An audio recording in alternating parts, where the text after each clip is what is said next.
Bhajan, cela veut dire partage. Partage du cœur à cœur et de l'âme à l'âme. C'est vrai que la plupart des bhajans sont en langue sanskrite. Donc c'est une langue très ancienne qui vient du berceau de l'Inde. Et lorsqu'on chante les chants en sanskrit, ça donne un effet très profond, soit dans le cœur, soit au niveau de la conscience. Alors justement, dans les bhajans, on utilise les mantras. Mantra, il y a deux syllabes. Il y a la syllabe man et la syllabe tra. Tra, c'est le véhicule, ce qui porte, ce qui transporte. Et man, c'est la pensée. Mantra, c'est ce qui véhicule la pensée. Alors pourquoi on chante des mantras et pourquoi on le chante d'une façon répétitive dans les bhajans?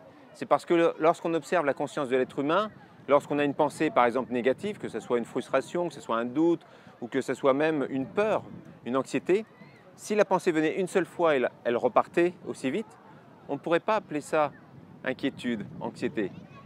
La particularité de cette pensée, c'est qu'elle va venir encore et encore et encore dans notre système. Elle va avoir une répétition, mais une répétition qui nous donne un effet négatif. Le mantra, les bhajans, utilisent la répétition, mais cette fois-ci positive, pour briser le cercle de la répétition négative. Alors lorsqu'on se laisse bercer dans le bhajan, et même lorsqu'on rentre à chanter avec le chant du bhajan, on commence à briser tous ces mécanismes mentaux qui nous empêchent d'être épanouis, sereins, gais, joyeux. Om Namo Bhagavate Vasudevaya. Om Namo Bhagavate Vasudevaya.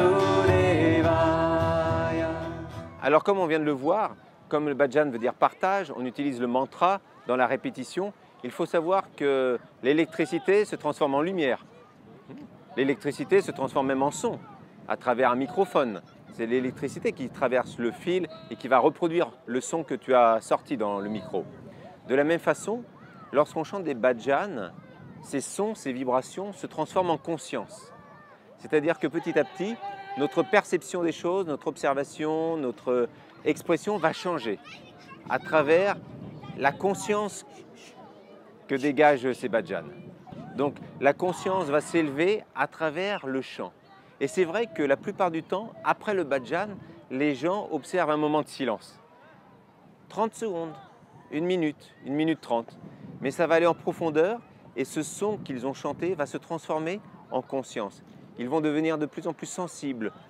Il y a une joie qui va s'épanouir, ils vont se sentir plus gais et plus clairs au niveau de l'esprit. Donc ça, c'est la force des bhajans, la force des mantras. Il y a vraiment on revisite la notion du bhajan pour l'offrir au monde occidental. Allez, oh.